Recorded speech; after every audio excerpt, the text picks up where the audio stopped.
Muy buenos días, Dios le bendiga en este día, paz y gracia se derramen sobre su vida, sobre su familia en esta mañana.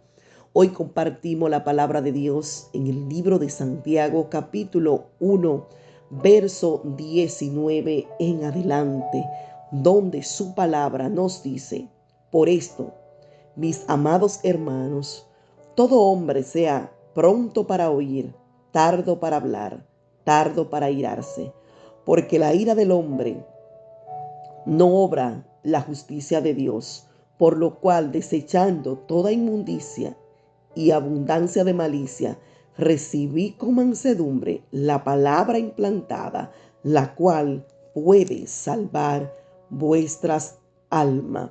Aquí Dios nos da un gran consejo a través de su santa y bendita palabra y nos dice que tenemos que ser pronto para escuchar, atento cuando nos hablan, poder tener una concentración mayor para nosotros poder escuchar, pero para el momento de nosotros hablar, Dios no habla, refrena tu lengua, no hable todo lo que te llega a tu pensamiento. Dice esta palabra que tenemos que ser tardo para hablar y tardo para airarnos. O sea, son dos cosas que si nosotros la empezamos a practicar en nuestra vida, no vamos a evitar grandes dolores de cabeza, porque a veces hay cosas que la decimos sin tener la certeza, la certera, la convicción de que es verdad. Y esas cosas realmente lo que traen es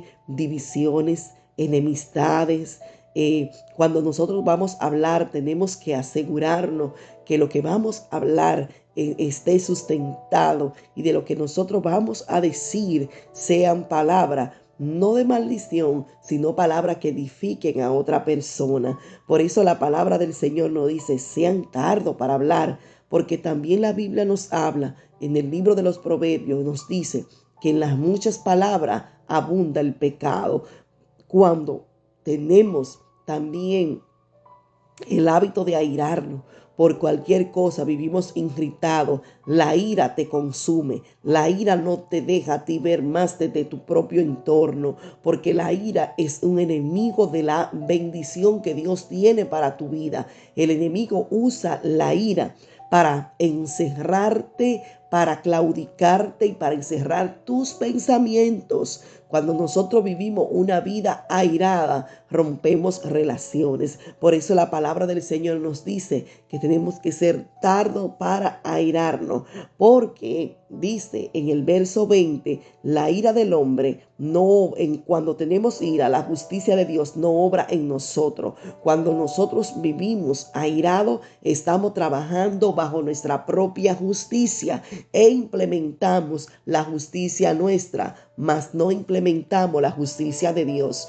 porque el hombre airado actúa rápidamente, pero el hombre que espera la justicia de Dios aprende a esperar, aprende a que Dios obre y no obremos nosotros. Por eso en esta palabra, en esta mañana, nos habla que debemos de desechar totalmente, desechar toda inmundicia o toda abundancia de malicia. La ira está conectada, gloria al Señor, a la malicia. Cuando nosotros nos airamos, cuando nosotros actuamos alocadamente, realmente esto lleva a nuestros caminar a una derrota segura. Pero más bien, que quiere el Señor, Dios quiere que nosotros recibamos con mansedumbre que la palabra de Dios, la palabra implantada, la palabra que puede salvar vuestra alma, esa palabra de gozo, esa palabra de paz, esa palabra de salvación.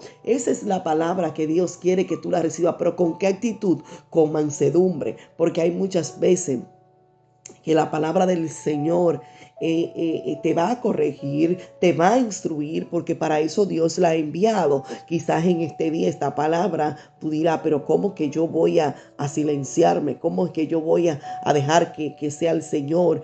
Quizá tu cuerpo, tu mentalidad diga que eso está incorrecto, pero yo te estoy hablando la palabra de Dios, y Dios dice que si tú quieres tener victoria, victoria, triunfo, tú tienes que comenzar a ser un hacedor de la palabra de Dios. Y hoy Dios nos está mandando a que seamos tardo al hablar y tardo a irarnos, y más bien coloquemos en nosotros un espíritu de mansedumbre para recibir la palabra implantada, esa palabra de Dios que hoy usted está escuchando, que usted la pueda recibir con esa mansedumbre en su corazón. Así que Dios me le bendiga, Dios me le guarde. Espero que este consejo que nos da la palabra de Dios la podamos poner por obra en nuestras vidas, porque sé que será de gran bendición. Bendiciones.